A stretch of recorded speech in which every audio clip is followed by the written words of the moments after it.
I debated whether or not to start with this illustration because right now this current institution is less popular than foot fungus. But the members of the 113th Congress, they just started this past January. Don't worry, I'm not going anywhere controversial with this. They became the most ecumenical gathering of that body since its beginning. It includes the first Buddhist ever to serve in the Senate, the first Hindu to serve in either chamber of that body, and 10 other members of the 113th Congress don't specify any religious affiliation. That's up from 6 from the previous Congress. Now, religion-wise, those 10 plus people and the one who said none all fall into a category that demographers or people whose lot in life is to look at groups of people and divide them up into who they are. They call these people the nuns, not N-U-N-S, but the N-O-N-E-S. Now, the Pew Forum is the people, they're the people who keep track of these things. They say that for the most part, the religious diversity of the Congress roughly mirrors that in the entire country. The congressional nuns, however, are the exception to this rule. They say that they comprise only 2% of Congress, and that's low compared to the rest of the general population, where the religiously unaffiliated, lumped with non-believers, comprise about 20% of the entire population. Now, as a category, these people we call nuns can be further divided into the nons and the nuns. I'll explain.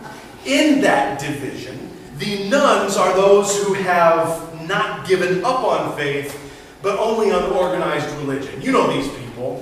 I'm spiritual, but I'm not religious. And they make up more than 3/4 of these of the 20%. And the nuns, those who self-identify as either atheists or those who are agnostic, are less than 1/4 of that group. So less than 5% of the entire population of this country identifies as atheistic or agnostic. Why is that important? Why am I talking about this morning? Well, we as Christians love to talk about these people, the nuns and the nuns. If you pay attention to religious news at all, and if you don't, you'll be forgiven, because religious news is, if you can believe it, even more boring than the regular news. If you'll look and read religious news, you'll notice that many religious experts have written copious amounts about these people. They'll write entire books. They'll write news articles about what we can do to reach out to these people. How do we get them back inside the church? We put a lot of our energy into figuring out this group of people over here. And it's a valid concern. I mean, seriously, if we as Christians are doing our job, we reach out to all people, and it doesn't matter if they're a small group of people or a large group of people. For the most part, though, they don't know that we're talking about them. Further, if they knew we were talking about them, they probably wouldn't care that we were talking about them. Both the nuns and the nuns are of concern to the church, of course. But our text today brings us to another group that needs our attention, and that's something that the Pew Forum doesn't pay attention to. But these people are the butts. The butts are the people who we are going to focus on this morning. Don't worry, it's not what you think. Or maybe it could be, because I don't know what it is you're thinking right now. But according to Luke's Gospel, Jesus, the scripture reading for this morning, as Bev so helpfully read for us, Jesus has just turned his heels to Samaria to focus on where he's ultimately headed, and that is Jerusalem. And not to punish the Samaritans for snubbing him. And we find that out later on in the story. He doesn't turn his heels to Samaria. He defends Samaria against his disciples' attempt to take vengeance upon them for snubbing him. So what did he do? And there's a lesson in this for him, for us. He spoke sternly to his disciples. There was a group of people that didn't care about his message because he was going on to some other place and not staying there. His disciples wanted to burn them to the ground. Jesus says, no, bad disciples. I'm sure if he had a newspaper, he would have knocked them on the nose. No, he spoke sternly to them. Now, I actually wrote a little bit of a script to describe how this might have went, because it doesn't say, so we have to speculate. I think he would have said something like, cool it, guys. All they did was choose not to listen to me. They didn't steal my sandals. They didn't turn me into the cops. They didn't stone any of us. Why this firestorm?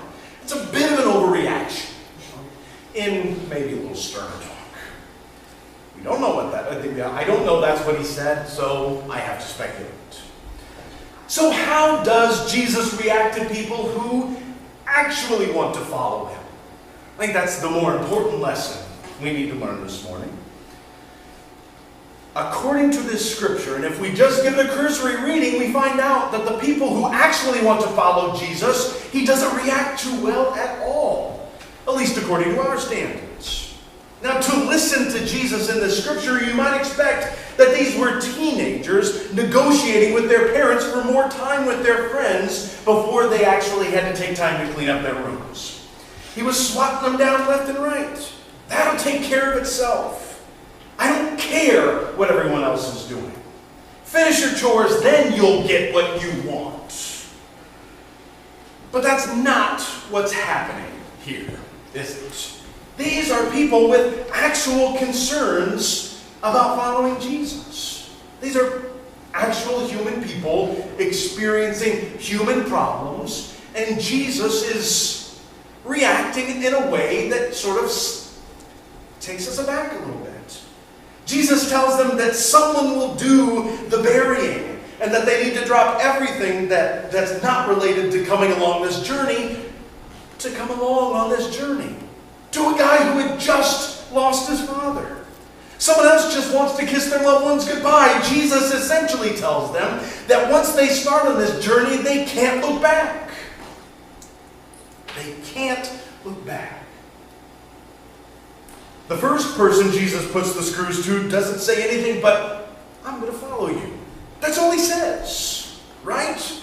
I will follow you, Jesus. What does he say? That Jesus is quite upfront about the cost of discipleship, which is a great book by Dietrich Bonhoeffer. I suggest you get it and read it sometime. But he talks about the cost of discipleship. He's very upfront, saying that he has a job to do, and he's not worried about where he might have to sleep or how comfortable he might be along his journey. He has a job to do. I think it's more about not having a physical thing that you can touch to say that I'm home. Because that's important for us, isn't it? A physical place, a place where we can put, as Calvin Coolidge what's the word I'm looking for? Eloquently put it, a chicken in every pot and a car in every garage. We want a place where we can call home. You know what your home means to you, and if you watch HGTV, it becomes painfully obvious how much worth we ascribe to our physical homes, right? I'm not just talking about the appraised value of a newly renovated room either. I'm talking about how important it is for a family of 4 to have a house with 5, 6 rooms, 3.5 baths, one of which is an ensuite. And we call it an ensuite so that we can make the listing look better and we can maybe ask a little more. A walk-in pantry with a door at the back that has a nice little walk-in humidor / wine cellar. We like to have these accoutrements, these creature comforts. It's important to us. We've ascribed a value to them. Now, I'm not saying these things are bad. I'm not even saying that we should avoid them at all. And only that the word and actual place that we call home means a great deal to us in our lives. And we spend a lot of our time creating this thing that we call so much of our lives is about getting more, unfortunately, and much less about what it is we can or that we must do without to be the people God calls us to be. A scripture like this comes along and really challenges who we are. I mean, truly, almost down to the bone. It's that